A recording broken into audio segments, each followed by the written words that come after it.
dalam ilmu sosial politik yang pernah disampaikan oleh Ibn Khaldun rahimahullah, seorang filosofi besar dalam bidang sosial politik, saudara, kalau negara sudah bergantung kepada pajak, saudara, itu tanda atau indikasi kuat kalau negara itu sedang bangkrut. Jadi negara kita ini sedang bangkrut. Nah, pejabat jangan marah kalau dibilang bangkrut. Fakta, kalau nggak bangkrut kenapa ngambil pajak? Saudara, ini negara lagi bangkrut, bangkrut. Saudara, dulu di zaman Orde Baru, zamannya Pak Harto, saudara, Pak Harto tuh bikin BUMN. Bahkan di daerah ada BUMD. Untuk apa, saudara? BUMN itu BUMN yang mengurus tambang emas, yang mengurus timah, yang mengurus, saudara, nikel. BUMN yang mengurus asuransi, BUMN yang mengurus penerbangan, saudara. BUMN yang mengurus pelayaran. Ada ratusan BUMN dulu dibuat. Untuk apa? Supaya BUMN itu, saudara, bekerja cari untung untuk membiayai negara. Makanya dulu zaman Pak Harto pajak rendah. Pajak itu rendah diambil dari rakyat. Kenapa? Karena BUMN-nya jalan. Sekarang BUMN-nya dirampok. Semua BUMN rugi. Gila, semua BUMN bisa rugi, saudara. Loh, kenapa bisa rugi? Buzzer diambil dijadiin komisaris, artis diambil dijadiin komisaris, influencer diambil dijadiin komisaris, saudara. Ada apa? Orang-orang bodoh, orang-orang tolol diangkat menjadi komisaris BUMN dengan gaji ratusan juta per bulannya. Bangkrut. Nah, begitu udah bangkrut, mau nyari duit dari mana? Rakyat dipajakin, saudara. Apakah ada menteri yang bilang, ya ini kan pajak sama zakat, pala lu bawa menyan. Saudara, zakat itu Allah ambil dari orang kaya. Orang miskin nggak wajib zakat. Betul, betul. Dan zakat itu diambil dari si kaya, dikasih kepada si miskin. Betul, betul. Itu zakat. Kalau pajak enggak, diambil dari orang miskin buat ngempanin pejabat. Jadi itu pejabat pada makan diempanin dari uang rakyat, tidak punya malu. Nah, begitu sekarang orang ribut di mana-mana pajak, mereka marah, saudara. Kalau rakyat kritik jangan marah. Kalau rakyat kritik ambil pelajaran. Kalau rakyat kritik perbaiki negeri. Hati-hati, saudara. Ini sengaja saya sampaikan, saya takut kalau kondisi semakin hari semakin seperti ini, besok yang terjadi hukum rimba, saudara. Besok ada huru-hara di mana-mana. Kalau besok ada huru-hara, ada penjarahan, ada perampokan, ada begal, orang seenaknya ngambil harta orang lain, saudara. Hancur ini negeri. Makanya Nabi udah ingetin dari jauh-jauh hari. Apa kata Nabi? Idza wusidal amru ila ghairi ahli fantadhir sa'ah. Kata Nabi, kalau suatu urusan diserahkan kepada yang bukan ahlinya, ya tunggu aja kehancuran.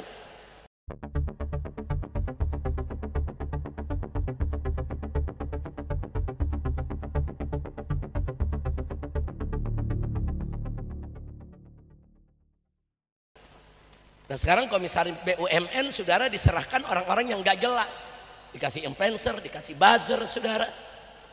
Nah, bagaimana orang-orang model yang selama ini menghina ulama, menghina agama, menghina Islam, bahkan ada koruptor diangkat lagi jadi komisaris. Apa ini negeri, saudara? Nah, jadi sekali lagi kondisi negara kita ala khatarin azim. Ini negara sedang dalam bahaya yang sangat besar, very very danger, saudara. Nah, karena itu yuk, jawaban untuk ini semua, pertama, kita lebih mendekatkan diri kepada Allah agar Allah subhanahu wa ta'ala menolong kita semua. Yang kedua, kita mesti lebih merapatkan ukhuwah di antara kita, saudara. Jangan tinggalkan ibadah, pererat ukhuwah kita. Sebab kalau kita nggak mendekatkan diri kepada Allah, maaf, kalau besok terjadi kebangkrutan negara ini, saudara, maka Indonesia ini bisa terjadi huru-hara. Nanti manusia di mana-mana perilakunya seperti binatang. Rampas sana, rampas sini, bunuh sana, bunuh sini, saudara. Dan itu tidak akan bisa lagi dikendalikan. Tidak bisa dikendalikan oleh tentara, oleh polisi, atau siapapun, saudara. Nah, maka itu Agar hal itu tidak terjadi, pertama, tingkatkan iman takwa kita kepada Allah Subhanahu wa taala. Yang kedua, tingkatkan persaudaraan kita semua, saudara, supaya kita kompak. Kalau terjadi hal-hal darurat, kita bisa jaga, saling menjaga satu sama lainnya. Jaga kampung-kampung kita, jaga rumah-rumah kita, jaga masjid-masjid kita, jaga pasar-pasar kita, agar kita tidak mudah terprovokasi oleh siapapun. Dan kepada pemerintah kita minta segera lakukan perubahan. Saya udah capek memberikan nasihat. Kalau saya katakan bosan nggak boleh, jerah nggak boleh, saudara.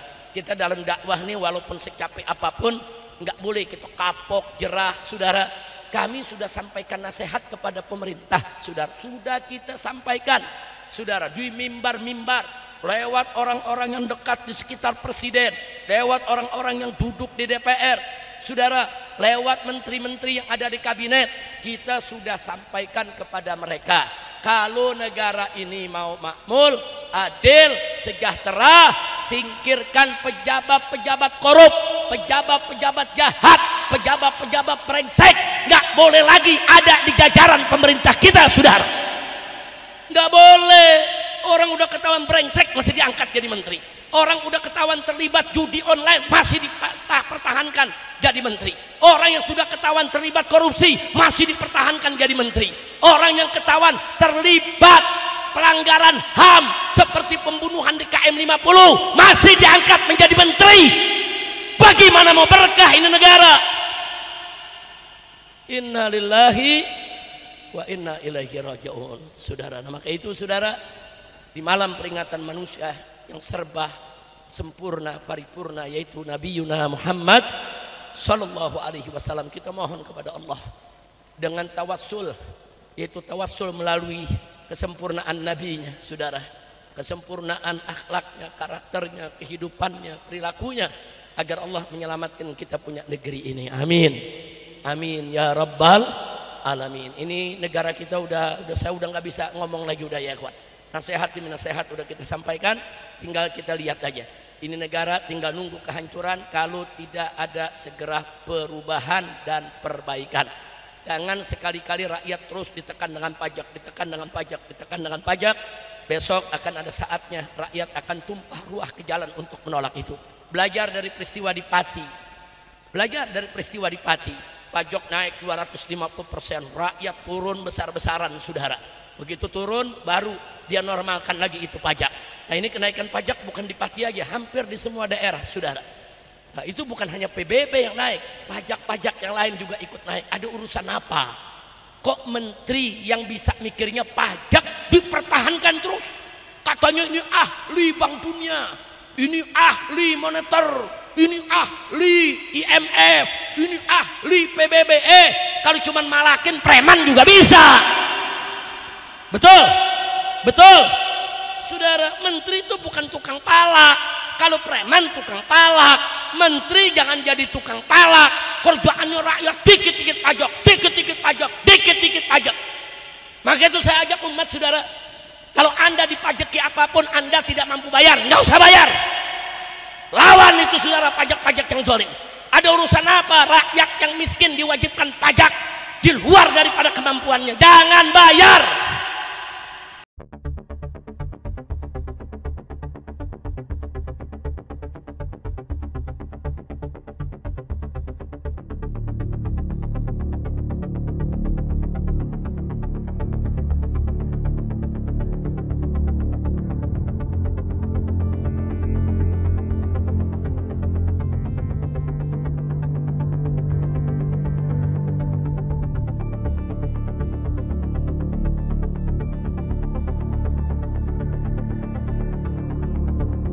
Berani gak?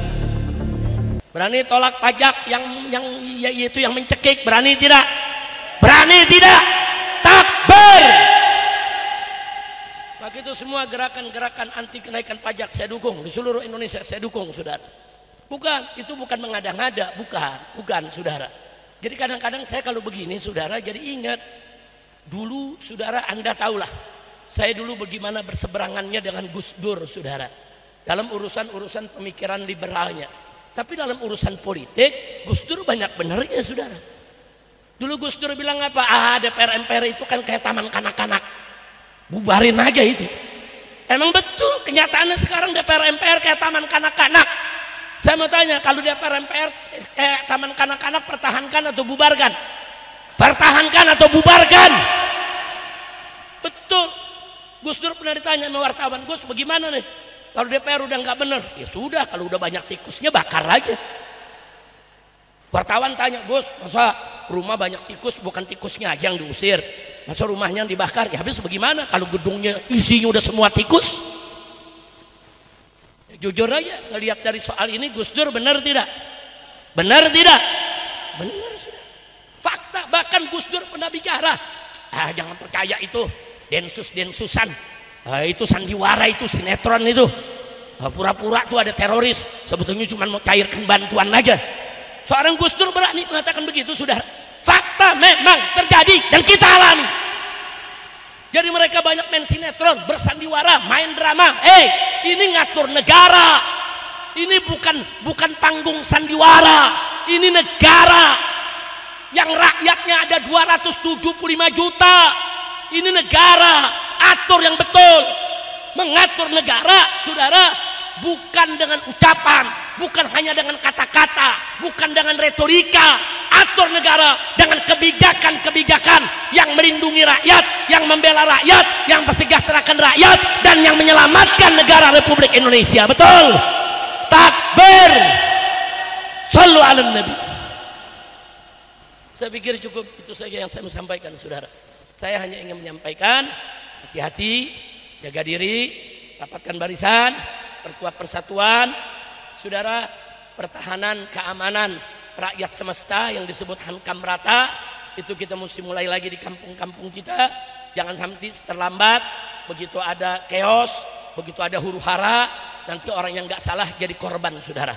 Jadi jaga kampung masing-masing, jaga rumah masing-masing, saudara, jaga. Itu yang nggak bisa mengharapkan aparat yang jaga kita. Jangan mengharapkan aparat, saudara. Kadang-kadang kita hilang kambing, lapor aparat, bayarnya pakai kebo. Bukan mungkin ketemu, mungkin rugi, betul? Betul. Nah, ini fakta, saudara. Nah, makanya saya sudah katakan berkali-kali, kalau polisi mau benar, Kapolrinya ganti, saudara.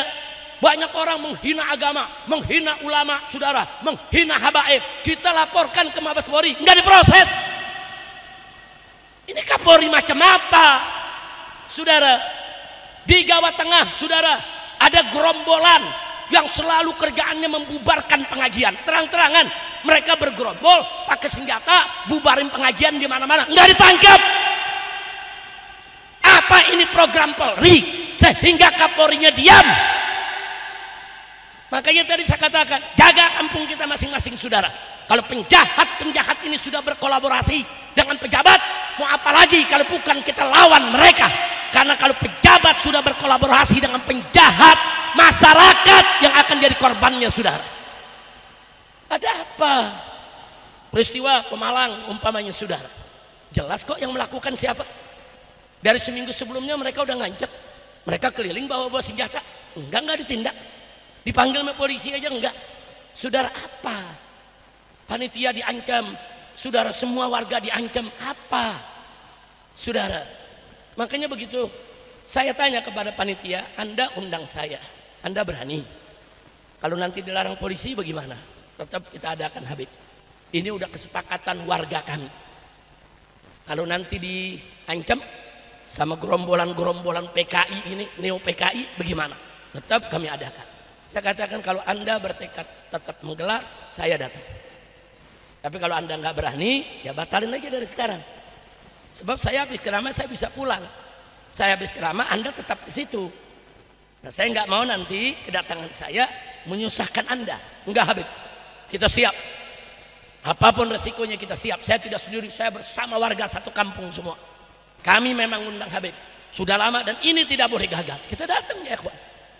Begitu detik-detik saya mau naik ke mimbar, saudara, itu yang namanya Pangdam mengutus dandimnya, Kapolda mengutus Kapolresnya temui saya di rumah panitia. Kita istirahat, mereka datang, Habib jangan ceramah, Habib ini bisa terjadi letupan, Habib ini bisa terjadi ini dan itu. Saya bilang, hei, ini mereka mau melarang dari kemarin, kenapa Anda tidak cegah? Kenapa Anda tidak tangkap? Kenapa Anda biarkan? Kenapa sekarang masyarakatnya mau dakwah kok justru Anda suruh bubar? Bukan begitu. Tugasmu, yaitu kita sampaikan kepada Dandim, tugasmu Dandim, tugasmu Kapolres, kalau ada gerakan-gerakan yang bisa mengganggu keamanan, ya tangkap dong. Mereka kan cuma segelintir orang. Kenapa kau takuti panitia? Kenapa kau ancam panitia? Kenapa kau mau bubarkan itu pengajian? Ribuan umat yang hadir, saudara. Saya bilang nggak bisa. Terus bilang, tapi ini kan demi keamanan Habib. Kalau demi keamanan, dari kemarin kau tangkap. Tetap dia mendesak, Habib, ini permintaan Pangdam. Sebaiknya Habib nggak usah datang. Kalau malam hari ini seorang Habib Rizik gagal ceramah hanya gara-gara gerombolan Neo PKI Mas Semili, besok semua habaib, semua kiai yang muhibbin kepada habaib akan dibatalkan acaranya. Betul? Saya bilang nggak bisa, saya akan naik saat ini. Nggak bisa, Anda jangan coba-coba larang saya. Jadi sekarang ya kita bagi tugas. Saya akan naik, saya akan tenangkan umat. Ribuan umat tidak akan pernah bikin ribut kalau mereka tidak dipancing. Betul? Anda tugasnya turun sekarang, usir itu mereka, tangkap itu mereka yang ingin membubarkan pengajian. Habis itu saya berangkat, saudara. Saya berangkat, saya naik ke panggung, saudara. Enggak, umat enggak ada yang bikin ribut. Saudara, umat semua tenang, ribuan umat. Bahkan ribuan umat enggak tahu kalau di belakang ada yang ribut, saudara. Enggak. Ini panggung di sini, ini umat ribuan yang hadir. Ini di kanan kiri ini ada gang, saudara. Orang-orang yang ingin membubarkan umat masuk dari gang-gang tadi, saudara. Dan Laskar FPI bersama batiknya, saudara, dari pagi sudah membuat peta lokasi. Oh, ini ada celah. Oh, ini ada gang. Oh, ini ada lubang. Oh, mereka bisa masuk dari sini. Di situ kita buat pertahanan, saudara. Laskar FPI tahu, kok polisi nggak tahu. Laskar FPI tahu di mana nih Neo PKI bakal masuk, saudara. Kok tentara nggak tahu? Bohong. Kecuali memang sengaja mereka biarkan, saudara. Jadi gang-gang itu dijaga oleh Laskar, saudara. Nah, begitu acara berjalan, saya punya menantu ceramah bersama Kiai Awid Masyuri. Mereka mulai melempari batu ke jamaah. Tapi batunya nggak nyampe. Kenapa? Karena gang itu sudah dijegat, saudara, oleh Laskar. Jadi sambitan mereka tuh nggak mampu sampai ke jamaah. Sehingga jamaah nggak tahu kalau mereka dilempari batu. Jamaah nggak tahu kalau mereka ini mau dikejar, mau dibubarkan, mau dipentungi, saudara. Jamaah tetap tertib, ikut selawatan, ikut dengar pengajian, saudara. Jadi seperti tidak ada apa-apa. Subhanallah, luar biasa. Kerjaan Laskar luar biasa, saudara. Rapi. Nah, karena mereka marah, nyambit batu nggak nyampe, nah mereka timpuk Laskar. Nah, Laskar ditimpuk, saudara, ikan bawal buah terong dijual gue borong.